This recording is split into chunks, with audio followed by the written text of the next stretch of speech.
How much has what Jada has been able to do in terms of just improved shooting been the difference maker during this, rebound for you guys?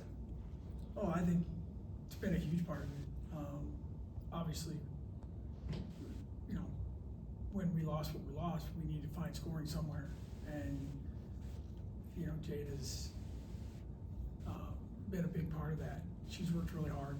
I've said many times, her Coach Sire, Coach Ryan spend a lot of time.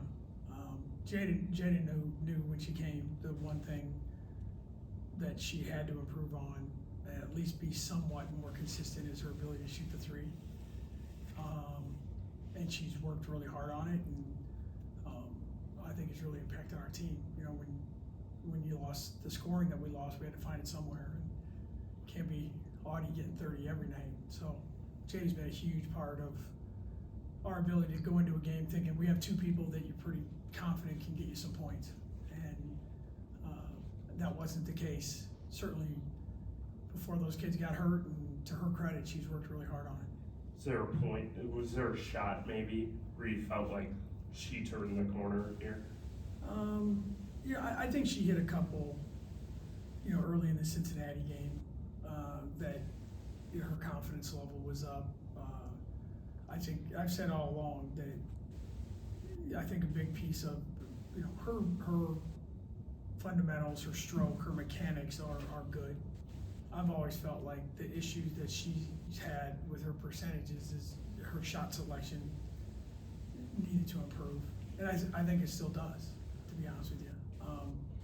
But I think when she did a better job of taking what the defense gives you and not giving, sometimes we all fall in love with stuff. Like the 3-point shot's a cool thing to fall in love with, but we still want her to shoot mid-range shots. We still want her to get downhill to the basket.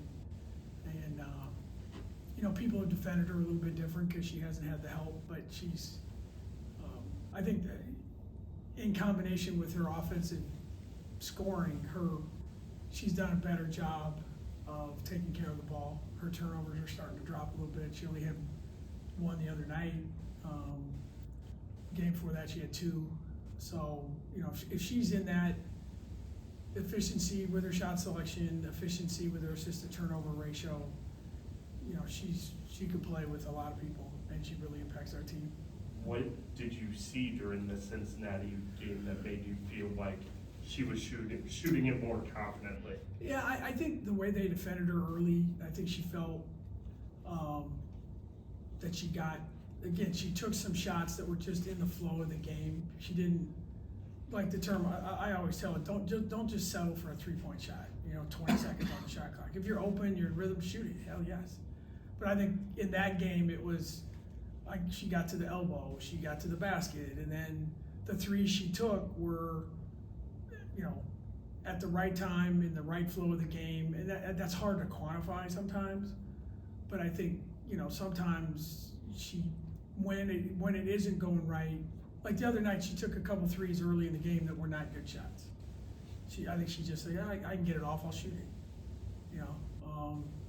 And when she gets when she gets away from those kinds of things and eliminates those 2 to 4 shots a game, then she's pretty efficient, and especially with her ability to get fouled, that helps a lot too. You mentioned the rap on her was that she couldn't shoot it well from 3. Do you think she's changing that perception now?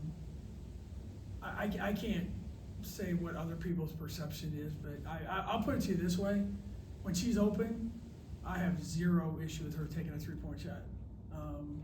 Her numbers are improving. I see how hard she works at it. So, yeah, how other people want to guard her, I don't know what the perception is. But in our building, I have the utmost confidence in her taking those shots. And like I said, if we get rid of the 1 or 2 that she shouldn't take, then I'd be even happier. If that's possible. What have you seen from UCF? The big thing with them is they have more size than most teams we play against. They're going to start 2 big guys. They're athletic. They really, really want to get to the free throw line. They have played more zone than we don't see much zone defense. They played a little bit of that. They beat Colorado, and that got everyone's attention. But our league is kind of that way. It's just such a funky matchup kind of thing. But I think their length and ability to rebound and their ability to put the ball on the deck and get to the rim and create fouls, which has been a problem for us, is something they do pretty well. Their pace is a little bit slower, so they're gonna grind you out a little bit. So hopefully we have one day to get ready. We had to take yesterday off, so it's a unique prep for us. So hopefully we'll get a good work in today. Bill, after the Tech win, Audi was on the radio and said she felt like herself again, and she said, "I'm back." What did you feel like maybe she wasn't feeling like herself? And part of that was also, until AJ came back, it didn't unlock the better spacing, it didn't unlock Jada's potential and all that, but it looked that way too. She was sealing better, finishing better, and she was moving on the block in order to not just score, turn and try to score, but to distribute to her teammates. Mm-hmm. Is that what you saw? Or? Yeah, I thought she was. I thought she was as. I'm trying to. I don't.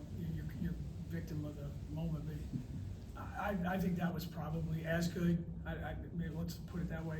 A game as she's played at both ends of the court, maybe all season. I don't know where she went to come back. I really don't. Some of it might have been AJ. Some of it is the funk that kids go through. Some of it is the way other people defended her, probably. But no, I completely agree on the way she played the other night. She was efficient, she was engaged from start to finish, and it was, she rebounded, she scored, she passed it, she went 7 for 7 from the free throw line. But yeah, I have no way you can disagree that was a complete Audi Crooks game for sure. And with Sid to have her first double-double, the way that she did it against a team that probably prided itself on being physical. I think she had 10 rebounds in the second half alone. Mm-hmm. It felt like you guys needed them in moments. Does that similarly unlock a new ceiling for her, the same way Jada scoring 44 on 22 shots did for her? Yeah, you certainly hope so. Obviously Sid's role in our team has been to score. Mm-hmm. There's games we haven't played her as much because we have other players that are better defenders. To her credit, she gets 12 rebounds and she had 14 total in the Big 12 the 9 games before that. Yep. So, that's what this team needs. And I think when you're, I try and find players, people, situations to use examples. And one of the examples I gave our players was Toby Owaka from Arizona. He's undersized. He rebounds his off. Mm-hmm. He was a junior that started every game. Now he's a senior coming off the bench. And all the guy does is compete, go get rebounds.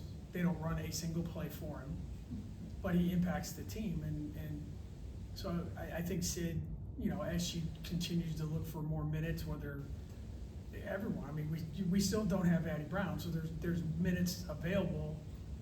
And if all you can do is score, there's nights when you're not going to play because we need rebounding and defense. And on nights when we need that, you can still find a way to contribute. And 10 rebounds in the second half. She got some big ones at big times.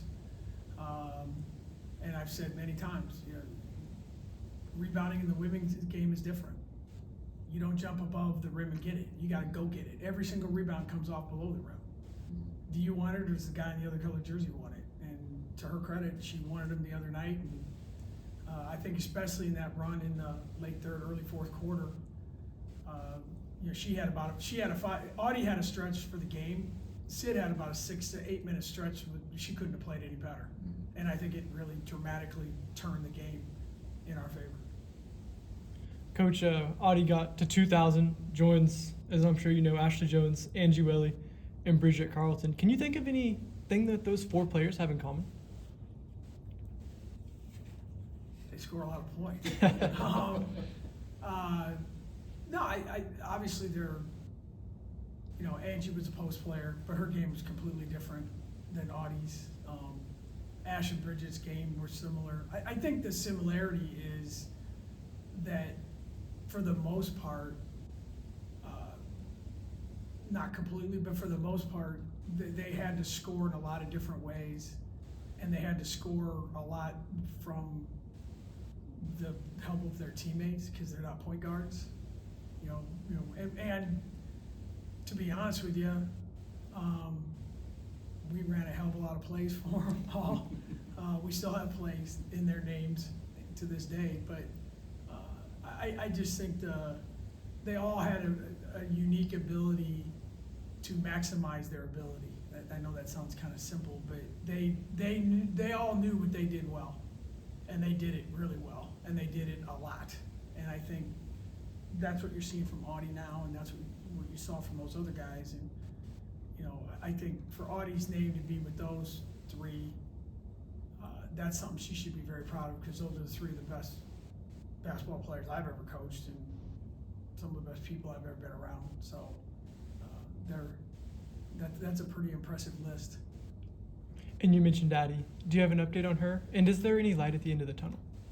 Oh, there's always light at the end of the tunnel. The light is really, really dim, and the tunnel's long, but no, it's still the same. We're still indefinite, and I know that no one wants to hear it. I'm sorry.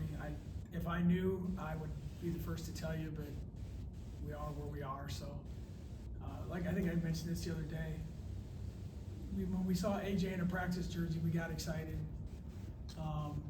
You're not going to see Addy Brown in a practice jersey for a while. And then obviously with Audi constantly breaking your record, just how important is her leadership for this team? It's really important. I think leaders are everyone wants to be a leader when it's convenient and what's good for them, and when it's going well for them. The challenge of being a leader is, can you do it all the time when it's not just about you? When you have to show up, like I keep telling people, you got to show up when other people don't want to show up. Leaders can't have a bad day, at least not in front of the group. But it's important because she is the face of our program, and everyone knows her, and she's got a personality that's out there that she verbalized. She was very, very vocal. Very more. It goes to what Rob mentioned. She was more vocal Wednesday night than she's been since I've been here. I mean, in a positive way. Like she was always talking in the huddles, in the timeouts. So yeah, it's a big piece of what we do, and how we do it. And I think I've been very impressed with, her growth in that area, because it's hard. It's hard to be that person. Like I said, most people want it. They just don't want the responsibility that comes with it. But she really does want all of it, and she was really great the other night for sure. And it'll be really important now that we're, almost past the midpoint of the conference season, and this is when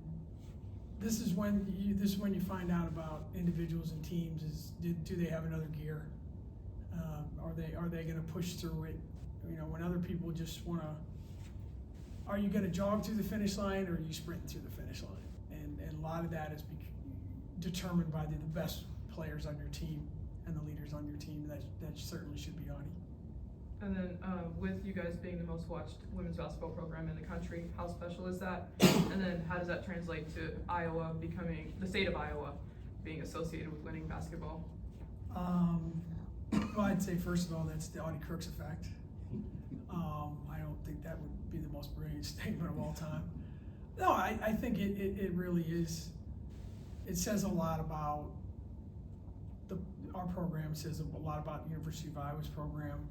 It says a lot about the people in our state that value women's sports, and we're in a state that doesn't have major league sports, and then that just transcends wider and wider and wider because of the attention that kids get, and that Audie's gets, and Jada gets, and you hope you play a style that people want to watch, and you better win a few games and all that goes with it. But and to me, it's the same thing I say about all that stuff is anything like that is certainly good for women's basketball, but it's good for Iowa State. I mean, when we're on TV and people are watching, that would be a really expensive infomercial to buy. They're getting it for free. And they're talking about Iowa State. They're talking about Hilton. They're talking about the community. They're talking about the school. They're not just talking about the basketball. So I think if you're in the marketing department at Iowa State, you would be doing everything in your power to make sure that we are maximizing maybe one of the most visible female athletes in our country right now. And those numbers don't lie. Thank you, guys.